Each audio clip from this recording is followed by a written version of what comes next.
Европейской конвенции, потому что они уже преследуются. Мне не надо ждать приговора, каким бы он ни был, чтобы сказать, что те репрессии, которым подверглись фигуранты этого дела, они вызваны их присутствием на протестных акциях, в которых они не только мирно, не только конструктивно выступали, а Ахмеду удалось фактически своим авторитетом остановить молодежь, которая горячо возмущалась всеми этими моментами, и могли бы произойти какие-то крайне нежелательные события. Он сумел сделать почти невозможное, и его смеют судить. Вот я именно так хочу поставить вопрос. Вы не смеете этого человека судить ни потому, что он совершил, не учитывая вообще личность этого человека.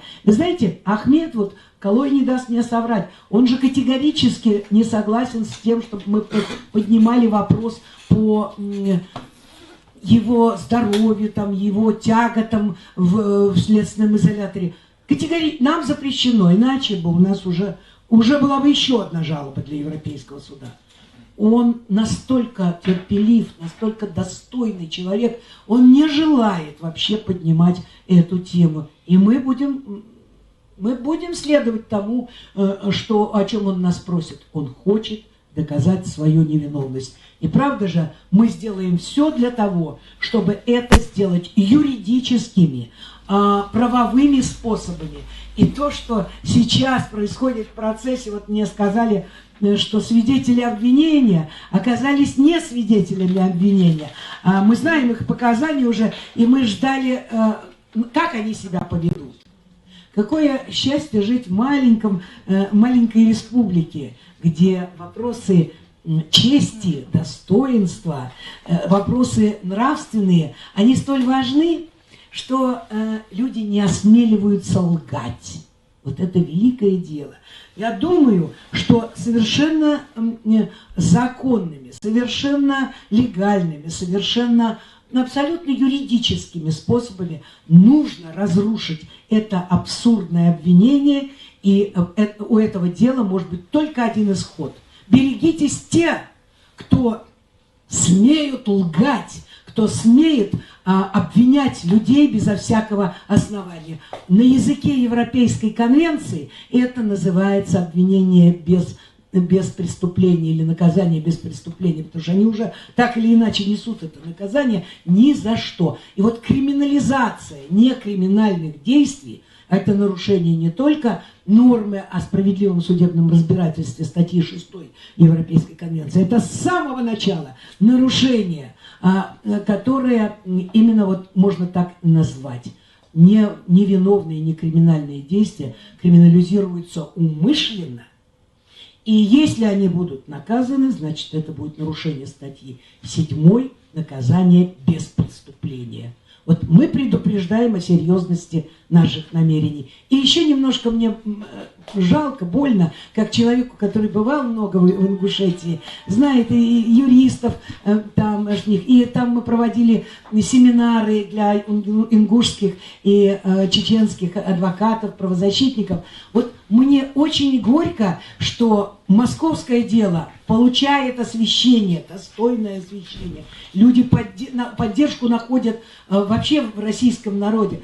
А это дело замалчивается, и наша задача здесь, лидеры, в общем-то, правозащитного движения, наша задача, чтобы Мемориал, МХГ, все другие за права человека, все другие организации, они помогали нам делать известным, распространять сведения, знания об этом деле, чтобы россияне знали, что творится. Для Европейского суда гораздо важнее будет вот то, что мы уже сейчас видим в процессе, не доехавший до судебного заседания свидетеля обвинения, да, или другие препятствия в отправлении правосудия. Хотя это тоже можно поставить в общий ряд препятствий отправления надлежащего правосудия. Все-таки тот факт, что все эти наши подзащитные, все они привлекаются за те деяния, которые они не совершали, то есть попытка наказания без преступления, это будет, наверное, решающим фактором. Ну и, конечно, все то, что вот сейчас вы, мои коллеги, которые там находились в эти судебные заседания, фиксировали нарушение процессуальных норм, хотя, как я вижу, судья ведет дело очень, скажем так, мягко и плавно, меня вообще эти вещи никогда не дезориентируют, и они меня совершенно не обезоруживают. Я сталкивалась с процессами, где судьи дают возможности делать беспрецедентные какие-то поблажки, а потом они выносят тот приговор, который от них требует. Поэтому мы ни на секунду не расслабляемся, мы фиксируем все нарушения, мы заявляем об этом даже вежливому судье, надо вежливо, может быть, заявить там возражение против его действий, когда он ограничивает права подсудимых. Вот это да, это будет, может быть, иметь большее значение, чем вопрос юрисдикции. Так что делать надо то, что должно. Эту тему мы высветим перед Европейским судом, но уповать мы будем на другие обстоятельства, которые, с моей точки зрения, больше заинтересуют Европейский суд. Добрый день, я журналист издания «Кавказский узел», там живу. У меня, более конкретно, может быть, вопрос именно к адвокатам, которые, я понимаю, Калоя Хильгов и Карина Москаленко работали. Уже Карина упомянула, что вот внешняя мягкость суда, она как бы не означает, да, что суд объективен, может быть объективен, но в принципе, вот скажем так, то, что свидетели обвинения уже дают там показания в пользу как бы подсудимых и так далее, это о чем может все-таки свидетельствовать, да, что там, я знаю, следствие, как говорится, или... Да. Это свидетельствует о том, что обвинение беспочвенно. Беспочвенно, да? Вот примерно год назад, как раз еще когда... Извините, да. Сразу на да. ваше первое замечание. Мягкий судья — это хорошо. Знаете почему? Да. Он дает нам работать, я это ценю. Но я ни в коем случае не позволю себя, так сказать, обнадежить. Я знаю, что это дело очень и очень... политизировано, да. А наша задача вывести его на правовые, на юридические рельсы. И я думаю, что мы это сделаем. Значит, смотрите, конечно, если дело политически мотивировано, если дело идет вот таким порядком, как мы уже неоднократно в нашей практике встречались, то, конечно же, власти хотят предопределить и считают, что результат предопределен. Наша задача довести все, как говорил Маяковский, до простого, как мычание, понимаете?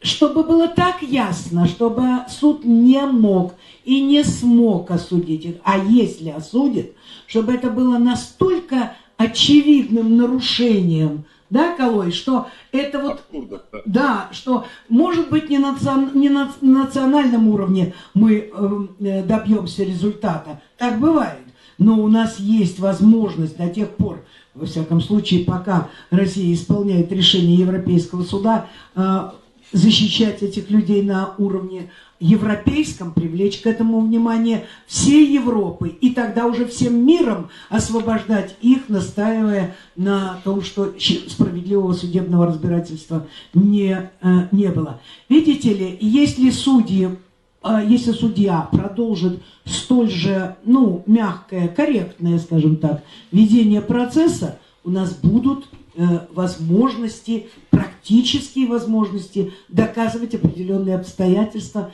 которые, с моей точки зрения, очевидны.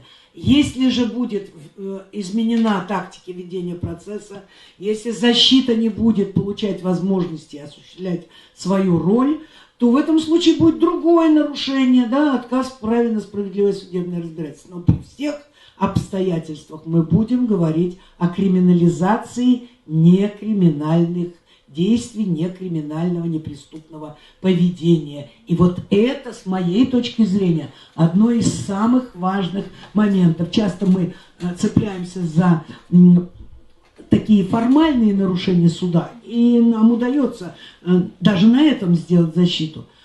И редко мы касаемся существа обвинения, существа дела. Но это иной суд.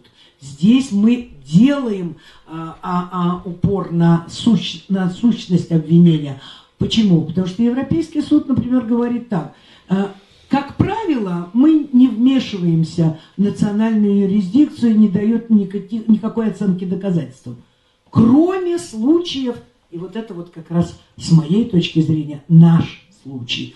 И не будем забегать вперед. У нас еще впереди серьезный процесс, у нас серьезные возможности, гарантированные российским УПК. Не будем предрешать сами этот приговор. Может быть, кем-то он и пытается, и хочет быть предрешенным, но не нами. Значит, мы работаем всерьез и упорно, и будем отстаивать нашу позицию.